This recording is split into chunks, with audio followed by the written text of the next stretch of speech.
What's up everyone, it's time for another Foxxy FAQ video, where I answer viewer questions and occasionally reply to hate mail, harsh criticism, whatever. It's the third episode now, so you all should be able to get the idea. So we're just gonna roll right into things here with the first comment, and it's not exactly a positive one. This comment comes from my video on the Resistance games. He writes, "You don't know what a good game is." He's referring to my disliking of the original Resistance game. What's hilarious about this to me is that I never said the original game was like bad or awful or really anything. I just implied that it didn't age all that well. I think I said I didn't enjoy it all that much, but who gives a shit? It's just an opinion. Think about it, if everyone thought exactly the same, the world would be so fucking boring you have no idea. Embrace others for having differing opinions. Converse with them so you can understand why they do or why they don't like something. Unless they're assholes about it, then whatever, fuck them.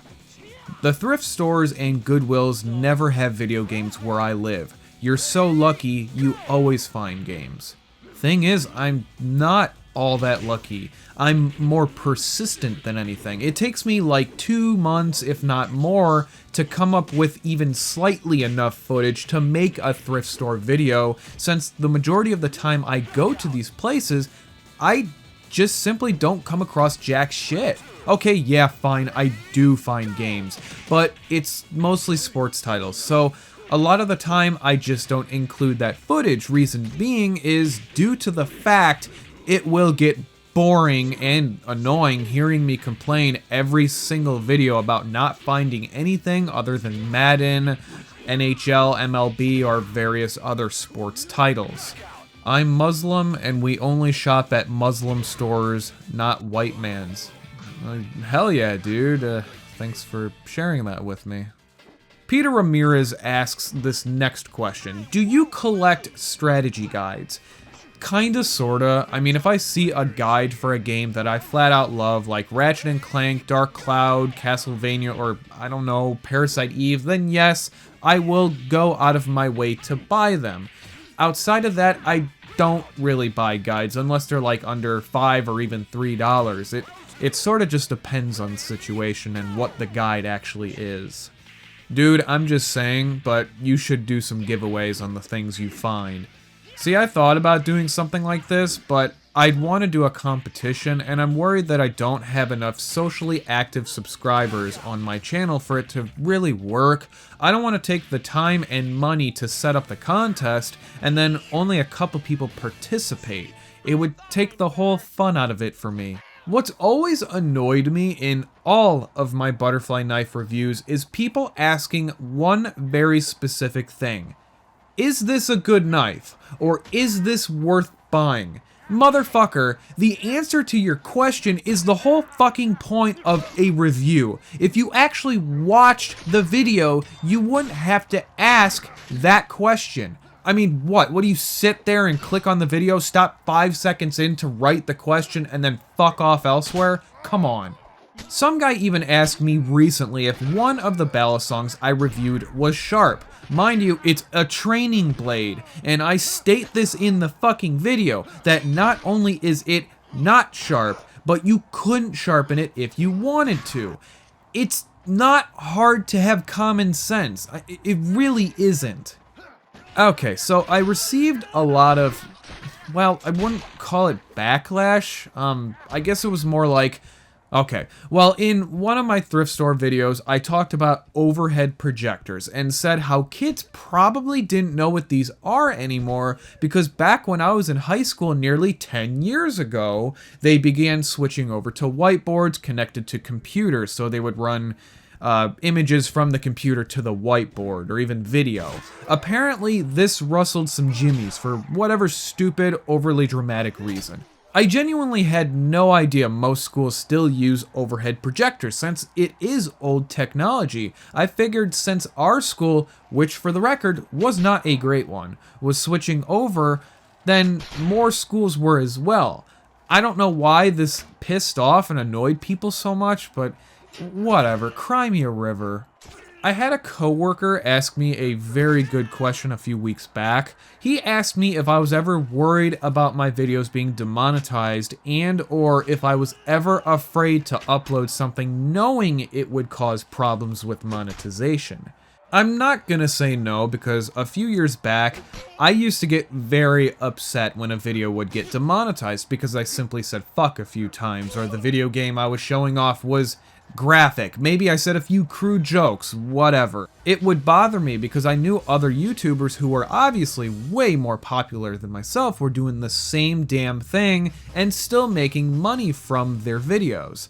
Plus it hurt because there'd be times I'd spend a month or longer on a video and then after a day of it being uploaded, it got demonetized.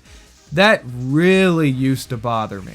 People are so afraid on YouTube to post their videos in fear of demonetization. Now, of course, that could be because these individuals make their money solely from YouTube, which, you know, whatever, fine, you can do that, but you have to have something to fall back on. God forbid something should happen.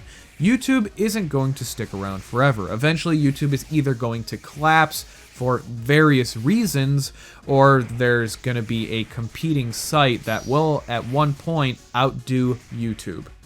I could never imagine quitting a job to do YouTube full-time, even if I was making thousands of dollars a month or whatever. I don't like the idea of my income being solely based on other people watching my stuff, or I guess even donating if I were to go that route. That's way too sketchy to me. Do you think big-name YouTubers are ruining retro video game collecting for smaller collectors? This is not only an incredibly good question, but it's also really tough to answer. So I can't definitively say yes or no to this question.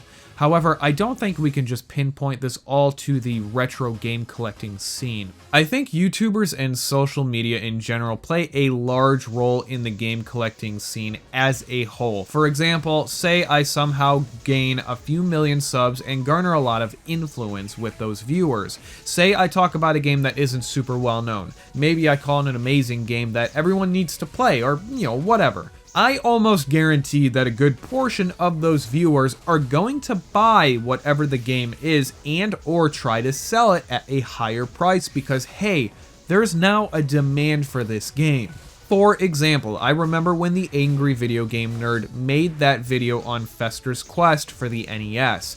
The game wasn't even expensive before it came out. However, once it did, I noticed the price of the game continue to rise up to, I think at most like $60 or $70 just for the loose cart itself. I eventually got around to buying Fester's Quest a few years ago just for a couple bucks because there was no demand for the game anymore. So I cannot say that YouTubers ruin collecting. They certainly don't help whatsoever, and who knows, maybe one day I might be a part of that problem. But the thing is, most YouTubers don't do this intentionally, you know? I don't think people are making videos on games in hopes that it skyrockets the price of whatever it is. I would be more inclined to say that smartphones are ruining collecting more so than YouTubers, if you really think about it. But I don't know, I would love to hear other people's thoughts on this subject. That being said, the only YouTubers that I think intentionally do ruin collecting are the ones who fake their pickups. That's a bit different, and those people should be exposed for doing what they're doing, especially if they're being fucking shady about it at like game conventions. That's bullshit when a YouTuber can get a rare game for super cheap while the rest of us have to pay the going rate on eBay. If someone does decide to make a video exposing these YouTubers, I would absolutely love to collaborate with them in some way. This final comment reads, tips on making YouTube videos or possibly a video on what prompted you to get started on YouTube.